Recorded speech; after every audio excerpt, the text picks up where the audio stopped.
CPM എന്ന പാർട്ടിയുമായി ബന്ധപ്പെട്ട് പാർട്ടിയുടെ ആവശ്യം കഴിഞ്ഞാൽ സഖാക്കളെ കറിവേപ്പിലയാക്കുന്ന ഒരു രീതി പണ്ട് മുതലേ പാർട്ടിക്കുണ്ട് എന്നുള്ളത് നമ്മൾ ചരിത്രം പരിശോധിച്ചാൽ മനസ്സിലാകുന്ന കാര്യമാണ്.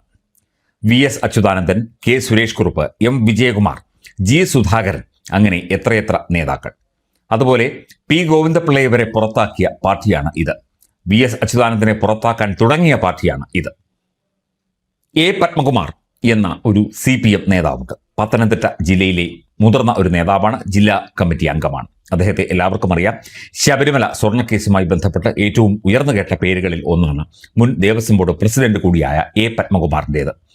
അദ്ദേഹം ജയിലിൽ കിടന്നിട്ട് പോലും അദ്ദേഹത്തെ സംരക്ഷിച്ച് നിർത്തിയ പാർട്ടിയാണ് ഇപ്പോൾ അദ്ദേഹത്തെ ഒതുക്കാൻ ഒരുങ്ങുന്നത് എന്നാണ് റിപ്പോർട്ടുകൾ പുറത്തുവരുന്നത്.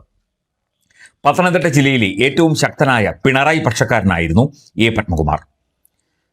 VS പക്ഷത്ത് ഉറച്ചുനിന്ന പത്തനംതിട്ട ജില്ലാ കമ്മിറ്റിയെ പിണറായി പക്ഷത്തേക്ക് അടുപ്പിക്കുന്നതിൽ A പത്മകുമാർ വലിയ കാര്യങ്ങൾ ചെയ്തു. ആ രീതിയിൽ പിടിച്ച് പിണറായി പക്ഷത്തേക്ക് ആ കമ്മിറ്റിയെ അടുപ്പിച്ചു. അതിനുള്ള നന്ദി സൂചകമായിട്ട് അദ്ദേഹത്തെ ദേവസ്വം ബോർഡ് പ്രസിഡന്റാക്കി. തുടർന്ന് ശബരിമല സ്വർണ്ണക്കൊള്ള വന്നപ്പോൾ അദ്ദേഹം കുറ്റാരോപിതനായിട്ടും അദ്ദേഹത്തെ പൊതിഞ്ഞു പിടിച്ച് സംരക്ഷിച്ചു. അദ്ദേഹത്തെ എന്തുകൊണ്ട് മാറ്റിയില്ല എന്നുള്ള ചോദ്യത്തിന് പാർട്ടി സംസ്ഥാന സെക്രട്ടറി MV ഗോവിന്ദൻ അന്ന് വളരെ അഴകുഴമ്പൻ ഒരു മറുപടിയും ന്യായീകരണവുമാണ് അന്ന് നൽകിയത്. കുറ്റം തെളിയട്ടെ തുടങ്ങിയ ന്യായീകരണങ്ങൾ നൽകി. ഇപ്പോൾ ഇതാ പത്മകുമാറിനെയും പുറത്താക്കുന്നു CPM. മുൻ MLAയും മുൻ ദേവസ്വം ബോർഡ് പ്രസിഡന്റും ശബരിമല സ്വർണ്ണമോഷണ കേസിൽ പ്രതിയുമായ A പത്മകുമാർ ഇതാ CPMന് പുറത്തായിരിക്കുന്നു. അദ്ദേഹം സ്വർണ്ണമോഷണ കേസിൽ വരെ അകപ്പെട്ടിട്ടും പത്മകുമാറിനെ CPMൽ നിന്ന് പുറത്താക്കാൻ സംസ്ഥാന നേതൃത്വമോ പാർട്ടിയോ തയ്യാറായിരുന്നില്ല. മെമ്പർഷിപ്പ് സ്ക്രൂട്ടണിയിൽ അംഗത്വം പുതുക്കാൻ തയ്യാറാകാതെ വന്നതോടെയാണ് ഇപ്പോൾ പത്മകുമാർ പാർട്ടിക്ക് പുറത്തായിരിക്കുന്നത്.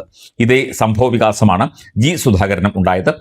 പാർട്ടി മെമ്പർഷിപ്പ് പുതുക്കാൻ അനുവദിക്കാതെ, അല്ലെങ്കിൽ സമയത്ത് പുതുക്കാൻ അനുവദിക്കാതെ അദ്ദേഹം ഇനി അത് പുതുക്കുന്നില്ല എന്ന് തീരുമാനിക്കുകയായിരുന്നു. A പത്മകുമാറിന് പാർട്ടി അംഗത്വം പുതുക്കി നൽകിയില്ല എന്നാണ് റിപ്പോർട്ട്. അംഗത്വം പുതുക്കാനുള്ള അപേക്ഷ പത്മകുമാർ പാർട്ടിക്ക് നൽകിയില്ല. അതുകൊണ്ട് പത്മകുമാറിന്റെ അംഗത്വം പുതുക്കി നൽകാൻ ജില്ലാ കമ്മിറ്റി തയ്യാറായിട്ടില്ല. ഒരു കാലത്ത് VS അച്യുതാനന്ദന്റെ അതിശക്തി കേന്ദ്രമായിരുന്നു പത്തനംതിട്ട ജില്ലാ കമ്മിറ്റി. CPMൽ VSന്റെ അപ്രമാദിത്വം, ഇതിനെ പിണറായി വിജയൻ മറികടന്നത് A പത്മകുമാറിലൂടെയാണ്. പത്തനംതിട്ടയിൽ പിണറായി പക്ഷം കരുത്താർജിച്ചത് അന്ന് യുവനേതാവായിരുന്ന പത്മകുമാറിന്റെ പ്രവൃത്തിയിലാണ്. പിണറായി മുഖ്യമന്ത്രി ആയപ്പോഴും അടുപ്പം തുടർന്നു. അങ്ങനെയാണ് തിരുവിതാംകൂർ ദേവസ്വം ബോർഡ് പ്രസിഡന്റാക്കി അദ്ദേഹത്തെ മാറ്റിയത്. പിന്നീട് വീണ ജോർജ് ആറന്മുളയിൽ കാലുറപ്പിച്ചു. മന്ത്രിയുമായി, സംസ്ഥാന സമിതിയിൽ സ്ഥിരം ക്ഷണിതാവുമായി. അപ്പോൾ പാർട്ടിക്കെതിരെ പരസ്യയുദ്ധം പ്രഖ്യാപിച്ചു പത്മകുമാർ. എന്നിട്ടും പത്മകുമാറിനെതിരെ നടപടിയെടുക്കാത്തത് പിണറായിയുടെ വാത്സല്യം മൂലമായിരുന്നു. പക്ഷേ ശബരിമല കേസോടെ എല്ലാം പാളി. അപ്പോഴും CPM സംഘടന നടപടികൾ എടുത്തില്ല. CPMന് അധികാരം പോയപ്പോൾ പത്മകുമാറിനെ CPMന് മടുത്തു. അങ്ങനെ അംഗത്വം പുതുക്കിയില്ല. ഇനി സ്വതന്ത്ര വഴിയിലായിരിക്കും പത്മകുമാർ യാത്ര ചെയ്യുക എന്നാണ് അറിവ്. സ്വർണ്ണക്കൊള്ളയിലെ പ്രതിയായതിനാൽ BJPയും കോൺഗ്രസും പത്മകുമാറിനെ തൽക്കാലം അടുപ്പിക്കില്ല. സാധാരണ മാർച്ച് മാസത്തിലാണ് CPMന്റെ അംഗത്വ സൂക്ഷ്മ പരിശോധന നടക്കുന്നത്. ഇത്തവണ തെരഞ്ഞെടുപ്പ് പ്രഖ്യാപിച്ചതിനാൽ അത് മെയ്യിലേക്ക് മാറ്റുകയായിരുന്നു. സൂക്ഷ്മ പരിശോധനയ്ക്കുള്ള സമയപരിധി അവസാനിച്ചപ്പോൾ പത്മകുമാറിന്റെ അപേക്ഷ ലഭിച്ചില്ല. നിലവിൽ ഏത് ഘടകത്തിലാണോ ഉള്ളത് അവിടെയാണ് അംഗത്വം പുതുക്കാൻ അപേക്ഷ നൽകേണ്ടത്. പത്മകുമാർ പത്തനംതിട്ട ജില്ലാ കമ്മിറ്റിയിലാണ് അപേക്ഷ നൽകേണ്ടത്. പക്ഷേ അത് ചെയ്തില്ല.